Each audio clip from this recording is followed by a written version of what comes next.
So here Alex is cleaning the syringe in preparation of spreading a monolayer.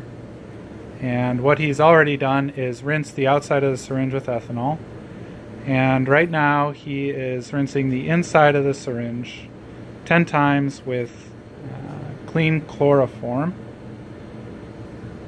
And this ensures that there's not any contamination inside of the syringe that could possibly add to the monolayer that he's going to spread.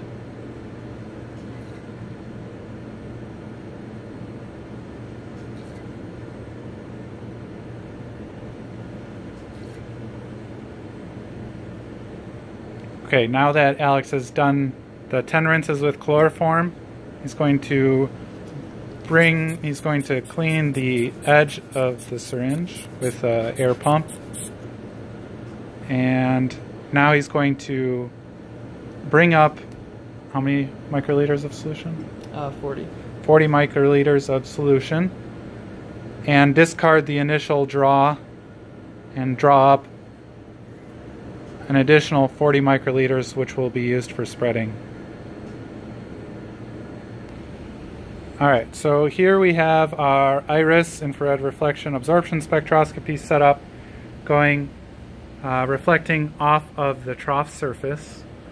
And one thing you'll notice is that the Wilhelmy plate is currently sitting in the solution, and the Wilhelmy plate is situated parallel to the barriers. And while whether it's parallel or perpendicular is not terribly significant, it is important to maintain that orientation throughout runs, because slight changes in the Wilhelmy plate orientation can give rise to changes in the isotherm.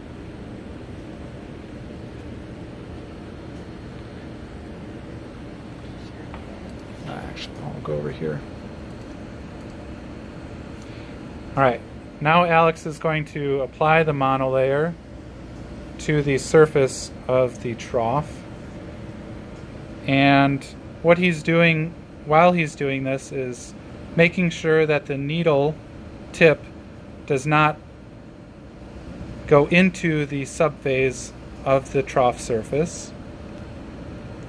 And you'll see that he's changing his position slightly for each drop to ensure that the monolayer spreads evenly.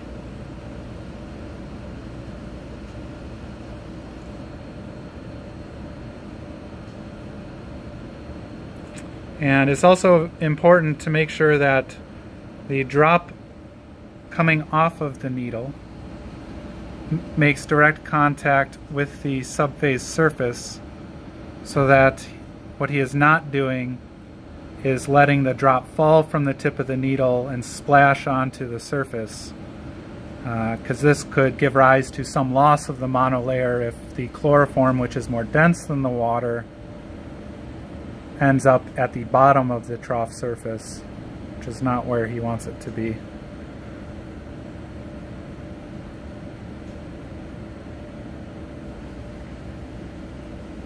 So this process takes about a minute to do with 40 microliters, and he has already determined that 40 microliters at, what concentration do you have? 1 millimolar.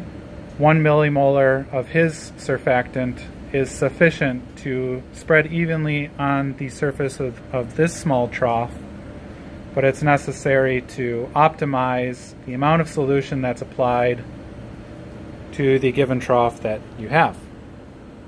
So now that Alex is done applying the surfactant to the monolayer, or surfactant to the trough, he waits for 10 minutes for the monolayer to relax and equilibrate on the surface before compressing the barriers.